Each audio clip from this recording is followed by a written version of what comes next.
Hi, Zizaran here with another video, and in this video we're going to be covering Betrayal. The weak deserve death. With Betrayal they introduced the Immortal Syndicate. This still to this day remains one of the most complex mechanics in all of PoE. It's changed a lot over the years. That means that older videos often will end up being outdated and sometimes even misleading information. We're going to update it in this video, and we're going to go in depth in the Syndicate system.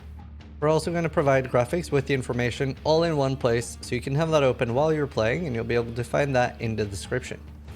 And if you do find this video helpful, please consider subscribing and sharing it with your friends, as that helps us make more of this long form content. Thank you, and let's get into it. So what is the Immortal Syndicate? It's a faction of enemy NPCs led by the Mastermind Katarina, and you have to bring that to an end. A lot of these people used to be our friends in older versions of Path of Exile, and now they bring you Safehouses full of loot for you to raid, exclusive rewards, encounters, and a large boss fight. You are aided by Jun, a friendly NPC that seeks revenge for her family. So this contains 4 different divisions, and they are distinct encounters that you'll find while in a zone. And we're going to introduce them as they appear on the Syndicate investigation board. First off, we have transportation. These encounters appear in the form of a convoy guarded by Syndicate members. They will appear around the convoy and attack you, and you have to kill them before they get to their desired location. We'll cover all the members later.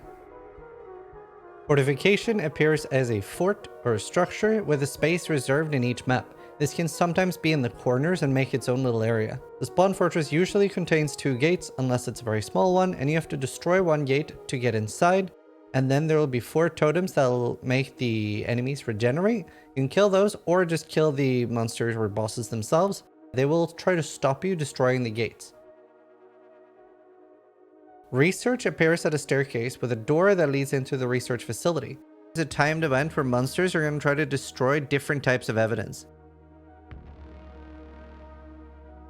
If they're able to destroy enough before you get to the end, you will fail the encounter. Intervention is super simple. You will get ambushed and they will stay on top of you until you die or they die. You cannot outrun them. The weak deserve death. What do you do when you kill a Syndicate member? You have 3 options available. You're always able to interrogate the members you've defeated. This will imprison and remove the NPC from their division, and you can only interrogate 3 members at a time. If you try to interrogate a 4th, the first member you imprisoned will be released early. When you interrogate a Syndicate member, they will passively grant you intelligence towards the safe house of their division. More on safe houses later.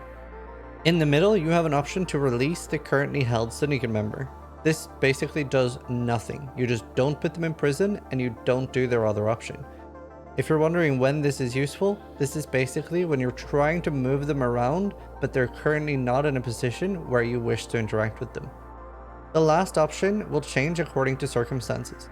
You may execute the current held Syndicate member, which will further loyalty to their cause. They will be revived by the Mastermind and gain a rank in their current division. We'll explain ranks and how they affect rewards later. The Betrayal option will sabotage another Syndicate member affected by the current relationship threads. Members can also strike a bargain with you, offering you rewards in exchange for their freedom. Dealing with the Immortal Syndicate members will often grant you intelligence towards their division, and once this bar fills up, you'll be able to activate the safe house.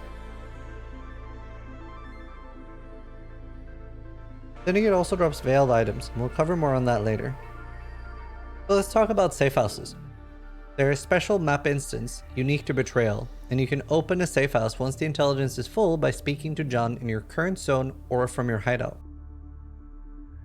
Once you take a portal, you'll be transported to a monster-filled instance you progress through to find the door to the safe house where the Syndicate is hiding.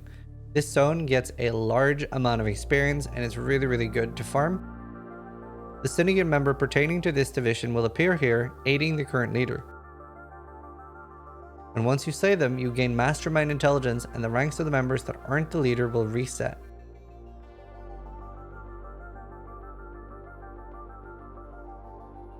You will also gain access to the back rooms, which contain rewards specific to the members found in that division and based on their rank. We'll cover rewards later. So for the Mastermind, Once you've filled the Mastermind intelligence bar by raiding enough Syndicate Safehouses, Jan will give you access to fight the Mastermind. And the amount of Mastermind intelligence you get depends on the levels of all the people that were in the safe house.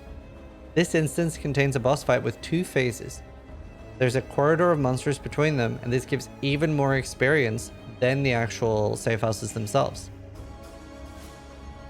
In the second phase, the 4 leaders of each division will aid in the fight at each intermission phase. We'll release a boss fight guide for the Mastermind in a separate video, and look for a card on the top right corner. Once you've defeated Katarina, she's going to drop a guaranteed betrayal unique with veiled mods. I can bring them back. Joanna, I can bring your entire order back. Just give me Shut up! She will also promote all division leaders by 1 rank, even if they're level 3. At rank 4, Syndicate leaders offer new and exclusive rewards. 4 doors will open, granting access to the rewards of every Syndicate division, with a stash provided so that you don't have to use the portals to store your loot.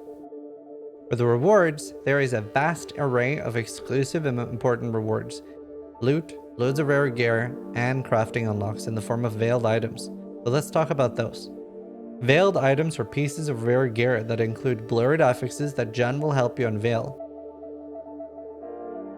And these gear affixes will be unlocked on your crafting bench after you've unveiled them once.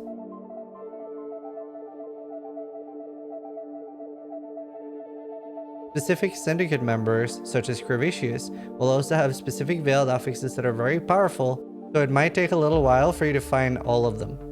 In addition to veiled items, Syndicate Safehouses have multiple exclusive rewards depending on the rank of NPC and what division they're in. That does mean that there is a vast amount of different combinations and rewards.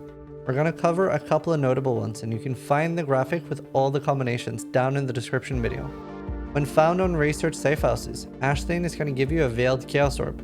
However, when she's promoted to level 4 by Katarina, she will remove 1 affix from your gear and add a veiled one. This has many crafting uses and is very sought after. Another good one is Varici will change different number of sockets in your item into white depending on the rank he has, up to 6 white sockets at rank level 4. In the investigation board, you can find all the information relevant to your current Syndicate status. You can check what rank the members have here by the amount of stars next to their portrait, and you can check the amount of items they've also equipped on their portrait. These items are extremely powerful, and when you have the option to unequip them, we advise that you do. And a large amount of people never really pay attention to this because it's kind of hard to notice. You can also check what members are imprisoned and how many turns they have left until release. A turn refers to a zone with Syndicate in it, so you have to interact with them. This is also where you find the current intelligence that your investigation has shown.